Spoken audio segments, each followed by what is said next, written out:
A very warm welcome to everyone from IT Next in association with Microsoft. Today's topic is Microsoft SQL Server 2012 and what is in it for a SQL DBA. The SQL Server 2012, with its new high availability and cloud-ready features, is poised to be an industry leader, further increasing the demand for DBAs. If there ever was a time to get it as a SQL Server professional, it's now. This presentation would lead you down the path of ultimate database geekery and come face to face with the skills necessary to be a pro at SQL Server 2012 DBA. Today's speaker is Ms. Deepthi Anantharam. Deepthi is an engineer from Bengaluru University and an alumni of International Institute of Information Technology, Bangalore. Currently, she is working with Microsoft Corporation India as a technology evangelist. In her present role, she works with IT professionals across India evangelizing Microsoft technologies. Primarily, she focuses on SQL Server, business intelligence, and related technologies. But prior to Microsoft, she has worked in different startups in the BI space, in retail and banking domain. In her spare time, she enjoys playing badminton. She also enjoys traveling to newer destinations and has a green thumb in maintaining home gardens. Deepthi, I would request you to start the presentation. Thank you all for joining us today, and we should have a fruitful session for the next 1 hour on what are the new features that there in SQL Server 2012. There are a number of new features, and we look at it from a DBA's perspective as to what is making their lives easier and yet provide so many new features. Right? We look at what is always on, which is the new high availability and the disaster recovery mechanism we have, which is new in SQL Server 2012. We'll look at what we can achieve with blazing fast column store indexes. What are contained databases is something that we'll get an intro to. What are the new server roles we have and why do we have them? What has changed with partitions? How has intellisense improved over these different versions? And the new functions that have been released in 2012. Now, yes, I'm changing slides. Okay. Now, you have a business that's running 24/7. Then all your data is in the digital or the electronic format. And then finally, because you have all your data in the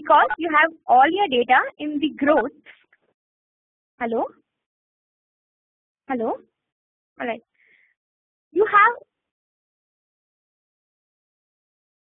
There's a business that's running 24/7.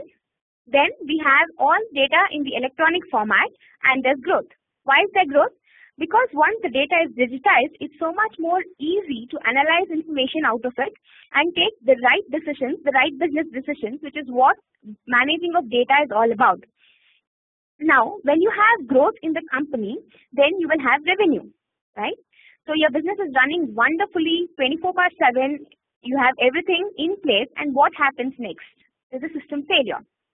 So when there is a system failure, people generally say, this is when people will ask, what is the high availability or the disaster recovery plans that we have?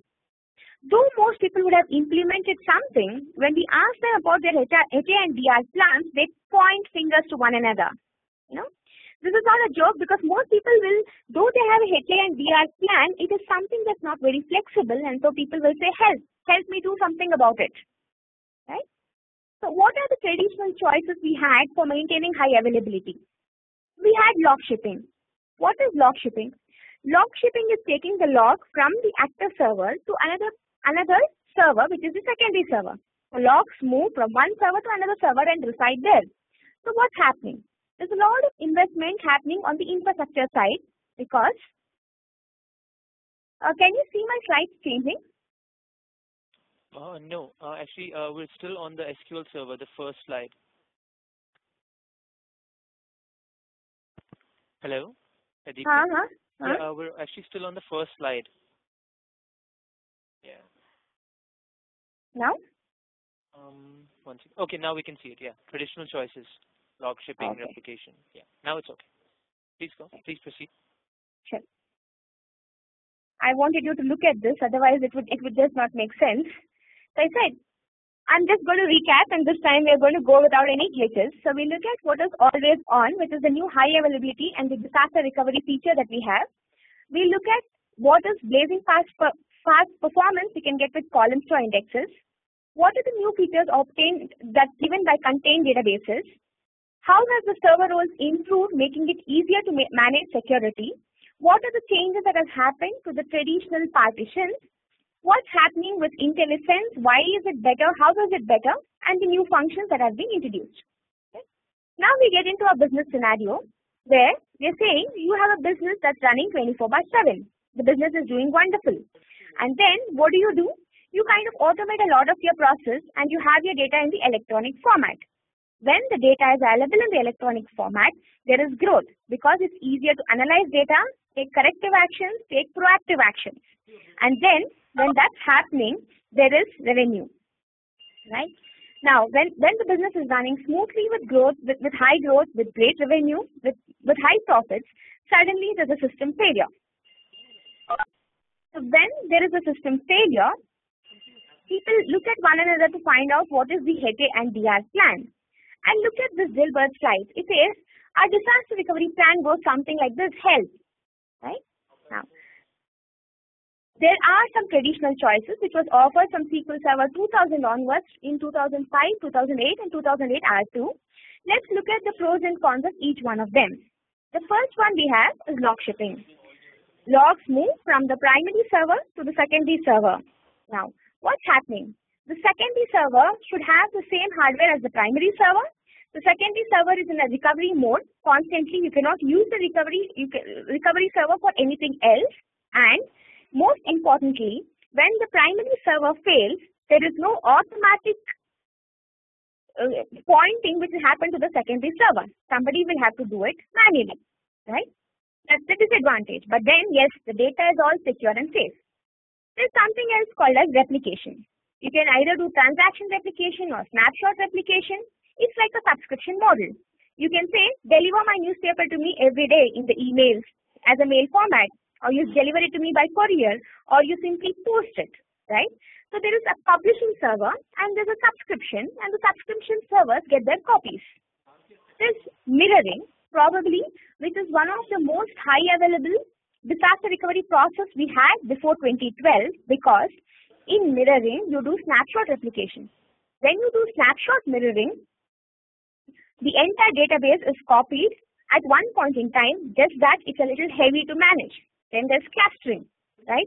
The more servers you add into clustering, the more better it is. But then what is the general problem we have with all of these? The solution is fragmented, it lacks flexibility, it's not easy for anybody to manage, right? So what is the new offering we have? The new offering that we have is always on, right? What does always on do and why is it special? Why is it different from the traditional choices we have? First thing is, always on works only in clusters. So you have to have a Windows cluster on top of which you will install the SQL Server cluster, right? It works in groups. What do we mean by it works in groups? Do applications run only on one database? No. Generally, you will have a staging database, you will have another database, and then you will have a user database or a security database, right? You will have multiple databases. So let's say you have two replicas and one of the databases in your unit fails. Now, do you move everything to secondary or no? There's a problem because you'll have to look at your DSM configurations, you'll have to look at your connection strings. What happens is always on is the entire set of databases which are required are treated as one group. Okay, so let's say there are three databases.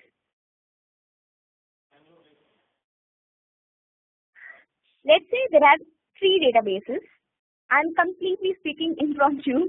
So there are three databases, okay, and one of them fails, then the entire group fails. Okay, so and the entire group will fail back together. So what's actually happening?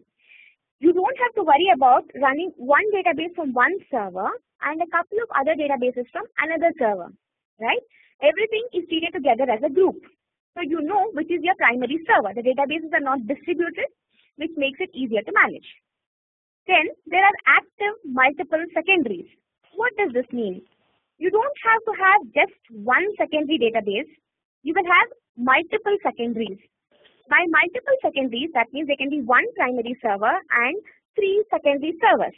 So even if one of the secondaries fail again, you have a process by which you can do certain other things with your secondary servers, right? Then there is system center integration.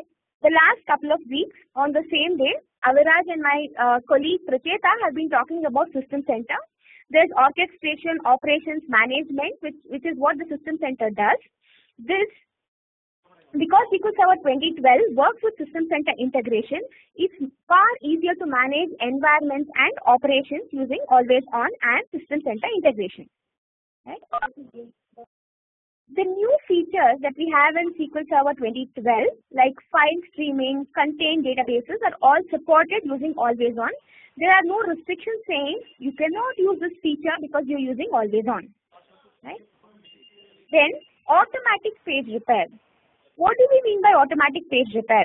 Let's say there's a DBCC check happening and one of the secondary servers detects that it has lost some header information. It will request a copy of that page from the primary database, right? And it will automatically repair without anybody else outside the system knowing that there had been a problem, and this includes the DBA. Now what happens if the primary server has a page which is default, which has gone bad? Then it will broadcast an information saying, there's some problem with my page, can any of you help me? And one of the secondaries will actually send it a page, right? In fact, it can receive multiple copies. It will choose the first one that comes to it and do an automatic page repair. Always on, when it was introduced as a feature, was called by the earlier project name of Hadron. Now we look at what is the blazing fast performance we have with column store indexes, right? So what happens in column store indexes? See, generally in SQL Server there are two kinds of indexes, clustered indexes and non-clustered indexes. But irrespective of what the index is, how is it that data is stored? Data is always stored in the row format. So if a table has got 100 columns, the 100 units or 100 cells are stored in one page, and then another 100, and so on and so forth. Now what happens when a filter is applied? The where clause is generally applied on, let's say, 2 or 3 columns. Or for example, let's say it's applied only on one column. What happens when you apply a filter on a single column? It has to still read all the databases, all the data pages, right? So what does column store index do? Instead of storing the data in row wise, it will store it in column wise. So column 1 is stored on one page, column 2 is stored on another page. Now, if the amount of data that we have in column 2 exceeds a page, it will just go on to page 2, but it will always store only column 2's data, right? So we'll now practically see how the number of IOs reduces, okay?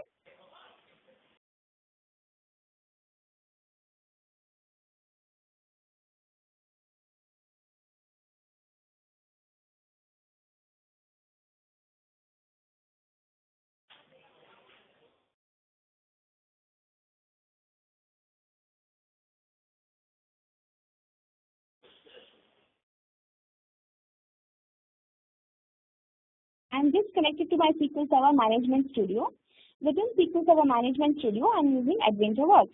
In AdventureWorks, I'm going to create a table called My Sales Order Details, right?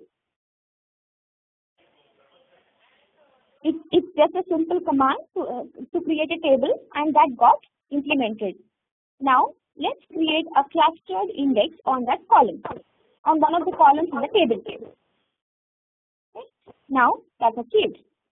I'm going to insert some data into the table, okay, some random data. Two things that we need to remember when the data generation is happening. One thing, column store indexes is advised only for data warehousing scenario. Okay. In a data warehouse, the quantity of data that will be there is huge. What is the other thing? What is the other thing that we should know about column store indexes? One is it uses the X velocity, which is the new name for what has been so called as vertipath. Right? So when it uses vertipath, there's a lot of compression that happens within data.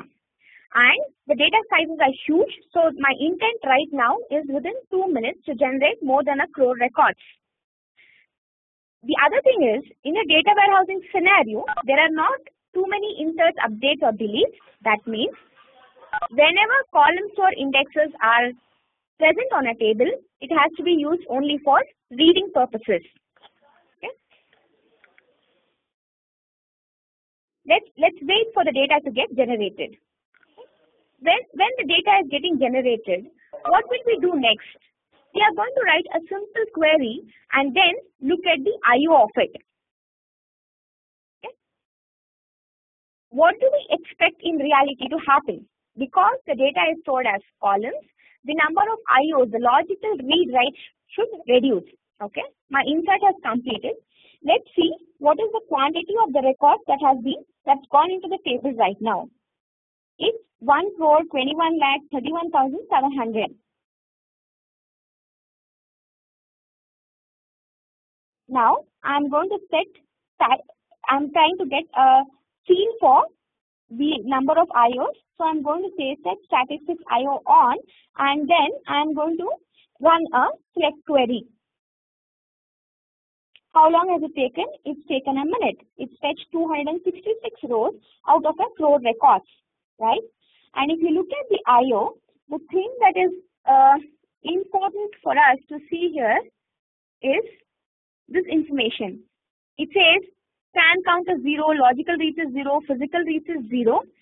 But look at the logical reads. It is this huge number of 346365. Okay. Now, what am I going to do next? I am going to create a column store index. A column store index is also a non-clustered index. Of course, there can be only one clustered index on a table, and there has to be only one non-clustered index on a table as well. Okay. Now I am going to go and create my non-clustered index on the table. Remember, before you executed this query, you already had a clustered index on this table. Now I am creating the non-clustered column store indexes. While the index is being created, what is the difference between clustered and non-clustered indexes? Clustered index will arrange the data in the way you will physically access it. So the data is rearranged on the disk, and hence you can have only one clustered index. Whereas in the case of a non-clustered index, there are only logical pointers to it. Hence you can have many non-clustered indexes. Now it's the same query that I'm executing again, and I'm saying set statistics IO on again. It already was on. It's come back. Then it took a minute. Here now it's come back to 0. But what is more important for us to understand is that if you look at the number of logical reads, it is 200 odd is what we should get. Yeah. So you see the logical reads is 260. Right? So the number of logical reads has gone down so significantly, and when you're trying to read a crore record, you see that the increase in the decrease in time or the efficiency improvement has been 10 to 100 times, which has been statistically proven. So, and there is no need to learn any new syntax for column store index. Like you would say create non-clustered index, you just add the keyword column store. So we've looked at two new features so far. One is the always on, and the other is the column store indexes, right? There is something called as online index rebuilding for varchar max and n-varchar max. So what is this online index rebuilding? Index rebuilding is one of the costliest exercises that we do as a database operator, right? Now, instead of the complete index being unavailable, you can do it online. That means the index is available partially, the data is available, the database is available partially. There is nothing that's preventing you from doing it. You can, initially we could do this for integer kind of a things. Now we can do it for data types such as varchar and n-varchar max also. What is this similar to? if you're familiar with analysis services, this is very familiar to lazy aggregations. What does lazy aggregations do? The queue actually should not be available till you finish doing all the aggregations within the queue. But that means it will take so much longer for the queue to be available because all the aggregations have to be built. Now, when you enable lazy aggregations, what does lazy aggregations do? As soon as the basic data is in the queue, it will do aggregations as a backward process and make the queue available. When you fire queries, there's a cost involved. If your query is a query which has got to retrieve direct information, it will give you instantaneous results. Whereas if you're asking for aggregate information, you have to wait slightly longer because you have to go and compute at runtime to get aggregations. Similarly, with online index rebuilding, you can do an online index rebuilding, but if the index is not built completely and you're querying on that, then your query will suffer a little bit in terms of cost. Okay. Now, after column store indexes, what do we have? We have roles. If you look at the picture on the left side, there are 9 SQL Server roles available. I'll start with DB creator, disk admin, process admin, public, security admin, server admin, setup admin, and sysadmin. Right? Bulk admin is something that was created in SQL Server 2005 and onwards. You have 9 server roles. So now, let's say you have to give access to 100 people to just view something. What would you do? There are 2 ways, right? One is you go and to every individual member, give them the same rights. Or there's another way of doing it, which is you create a domain group, put all the people in the same domain and give control to the domain group. Right? But then when you put people in domain, there's a lot of dependency you have on the Windows admin. Now, apart from these 9 roles that we see here, there are a number of roles that we can create. I mean, the number of roles that we can now create are infinite. These roles can be created either by using PowerShell or by using SQL Server Management Studio or by using T-SQL statements. Let's look at how we do it by using Management Studio. Where do we have it? We have security, we have server roles, and as you can see, there are only these server roles that are available. The 9 server roles that we are speaking about. Now, let's say a new server role. I'm going to call this new server role as a webinar server role. Within servers, I'll give it rights to the instance of the SQL Server that I carry. And then I'm going to say view server state. That's the definition that we'll give for it. Right? Now we are only defining the server role. At the same time, if we need to add members to it, I have got a login called as some fake login for testing purpose. I'm going to check if I still have that. Yes, it's allowing it. So we have created a new server role. We've given it view server state access. We've added a member to it. Then we'll say to which server role should it belong to. We'll say it should be a part of the bulk admin. Okay. Now, you have got a new role called as webinar. And you can just now, this is not equivalent to creating a domain because you have dependency on the Windows admin there. If you have to create a new user, just go add one more user here and you don't have to do anything else, but you are just adding a new user.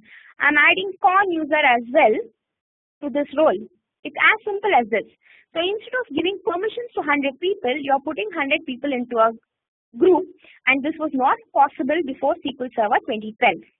So this makes it very easier in the way that we define roles and servers and manage security. Right? If we have to use the same, if we have to use the same logic to create a server role, I have got written scripts, but then we'll generate it now. So what will I say? I'll say new server role. I'll say view server state, and then I'll give it the same rights.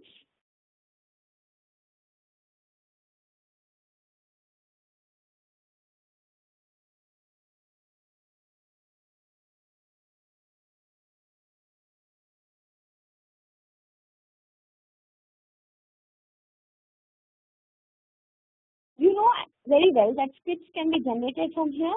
I'll just generate these scripts here without executing. So what does it say? Create server role, role name. Alter server role, add member. And if I refresh my server roles here, we get one more role. Right? Now, if you have to drop, now we've still not granted any access to this server role. Okay? So I'm going to generate one more script where I'll say properties, membership. I'll make it part of the bulk admin. If you want, you can generate the script again from here and execute it within Management Studio. But this is what it is. So you can create more and more server roles, which makes it easier for us to manage users and security information. Okay. What next? I mean, what is the thing that we are thinking about after these roles? Right? Partition tables. What is a table partition? Table partitioning will help us to better way. In order to understand table partitioning, we should know about partition scheme and partition function. Within the table, you'll have to say, this is my key. Based on this key, I must be able to logically divide my tables, right? So let's say we are storing data for 5 years. We can have one partition per year, or we can have one partition per month and make it 60 partitions. So whether we'll have 5 partitions or whether we'll have 60 partitions or some other combination of, let's say, geography and month is something that will depend on the quantity of data that we are storing. Now, when we are defining partition scheme and function, something that we should know about is, it's not just the size. You have to strip data across using RAID, and then you have to store data on different partitions so that the access will be faster. What was the limit that was present in previous versions of SQL Server? There were only 1,000 partitions. But now, it's not that there was a limit of 1,000, but this was the tested and announced number. Now, this tested and announced number is moving to 15,000 partitions. And 15,000 is a lot if you look at it that way. Beyond a particular point in time, if you go on partitioning your data, the overhead of actually managing those partitions, the overhead of distributing your query across, pulling the data and aggregating it again is going to increase, and 15,000 is a real big number for the partitions. So if there was anything that was limiting the number of partitions before, it's not going to happen now. So there are performance improvements with partitions, which is why we go into partitions, and maintaining partitions is also easier now. What is IntelliSense? IntelliSense is what will start happening when we start typing within Management Studio. Where do we set those options? How do we set those options? Right?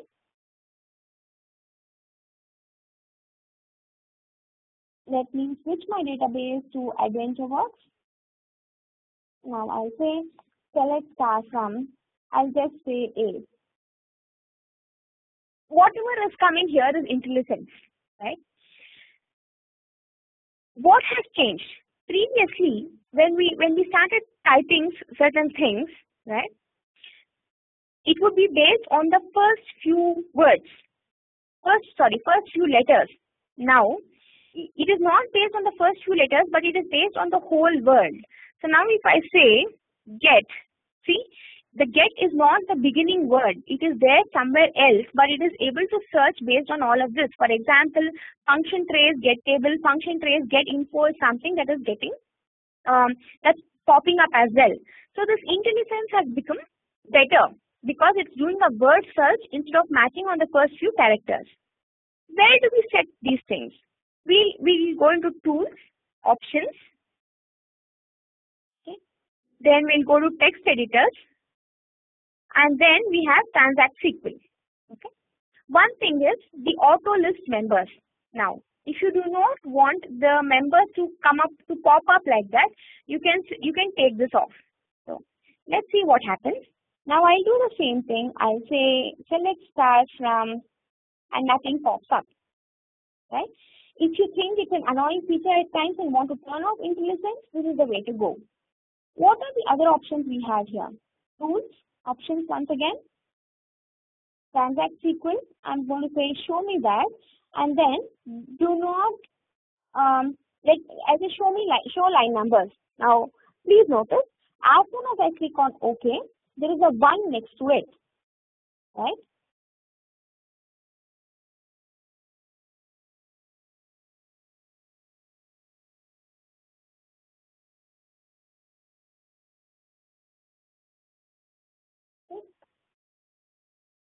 So there are automatic line numbers.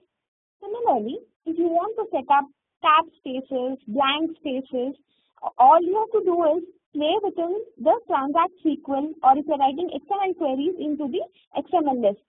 If you go into transact SQL, general, drag and drop text editing. So you know how most of us will write queries these days? We will say, if we want to get something from a select list, we will say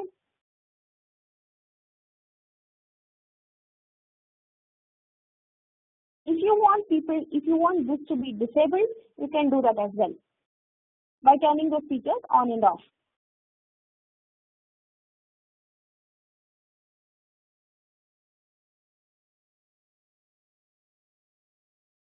Tools, options, transact SQL, general. Okay. Similarly, you can say whether you track changes or you don't track changes. You can give a specific type of file extension, right? Within plain text, again, you just have enabling the line number. And within XML, you have auto list elements. I mean, if you set up certain advanced options within this, you can also see whether we can auto close the XML tags or not, right? So Microsoft gives a lot of importance to even the development and to even the lives of people, and that's why we have this improved intelligence and this increased focus on enabling intelligence and its options. Right? If you're not using, I mean, from the screenshot, you can also see that the underlying errors is something that we are enabling. Right? If you go and say, I do not want me to show you the errors, all the red lines and the green lines that come below your typos will go away. Similarly, you can also say whether you want uppercase or lowercase. This is something that people who are familiar with a competitive tool that is Oracle will keep asking, can't we get the keywords always in caps? All you have to do is come here and do the case setting and say, give me lowercase, and it will give you only lowercase, and say uppercase, and as soon as you write a keyword, it will convert it into a uppercase. Then we have some T-SQL enhancements. We have lots and lots of T-SQL enhancements. I'm just mentioning a few here. Playing around with date and time is something that all of us have to do. Date add, date diff, and so on. Now you know that before SQL Server 2008 R2, there was only date time as a single data type. Now we have date also as a data type from SQL Server 2008 onwards. Now here you have date from parts, date time 2 from parts, then we have a small date time from parts, and so on, which is something that give us a lot of freedom to play around with dates, which is something that invariably we'll end up doing in the database world. Apart from that, there are a lot of Windows functions which can now be used within T-SQL. If you compare again the Windows functions to analysis services, all these functions were available in analysis services a long time ago. For example, in analysis services, when we set up a measure, we could always say return only the first child or the last child. To me, what does this mean? So if I say the last child, if I say give me my account balance, it would give me my account balance for the latest time period, right, by default. Now these functions can be incorporated within T-SQL statements. Okay. Logical functions have also improved, which is if, choose, and all of that. Sequences is not exactly a T-SQL enhancement. It's a new feature which has been introduced in SQL Server and was in demand for a long time for sequences to be aware of. Sequences was available in Oracle before, and how was a sequence different from an identity? In identity, you could always sort an auto numbering and say 1, 1, and then everything you could basically seed, but you could not say give me 5, 10, 15, 20 as identity numbers. It would not allow you to do it. It would allow you to reseed or start from a particular point in time. Whereas a sequence, you can define a sequence once and call it in multiple tables. So if you have parent-child tables and if you want a continuous numbering to be there between different tables, you can use the same sequence to do it. These are the DBA functions that I wanted to speak about. Now let's look at some other new features. One of the things that I want to speak about is Power View. Okay. There are a lot of reporting options, right? SSRS was the first reporting tool that came out where people could define their own KPIs and do reporting. In order to do dashboarding, we would use Performance Point Server. Right? Then there are a lot of other third-party tools which work on Microsoft's T-SQL basis or on analysis services. What does Power Pivot do? Power Pivot is a new form add-in for Office 2013, that is Excel 2013 in particular, and it works with SQL Server 2012. So in Power View, you can get data from T-SQL, that is from the database engine or from the analytical engine. You can create certain relationships with any other data that you have. From, let's say you want to get your latest currency information and do some what-if analysis. All that is done using Power View. Power View can itself be demoed separately for almost in an hour session. Okay. Now, transparent data encryption. This is again actually a feature of Windows which has come into SQL Server. So what do we mean by transparent data encryption? Transparent data encryption is treating the data at rest. Okay? We are always worried about how do we secure data, which is in the moment, securing data over the network, securing data when it is on screen, encrypt password should not be visible. But what happens when nobody is accessing the data and the data is just there on the disk? Okay. Transparent data encryption is like enabling a BitLocker or even setting a function that is a key based on which the entire data that is on the hard disk is encrypted. So what happens? Even if somebody steals your hard disk and runs away, they cannot decrypt the data and read information. So your customer's data is always very valid and safe. Of course, it comes with a small amount of cost because you have to decrypt data at runtime, encrypt data and store it. But it is worth, first of all, there's a fast algorithm which works for data encryption.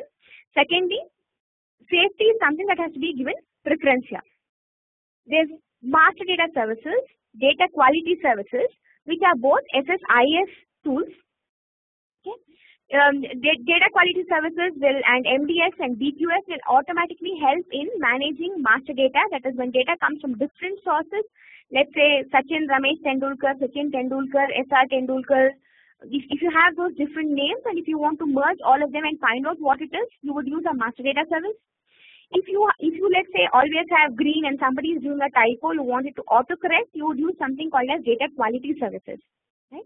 All these are new features and enhanced, and it has got a lot of improvement if it was there in the previous version in 2012.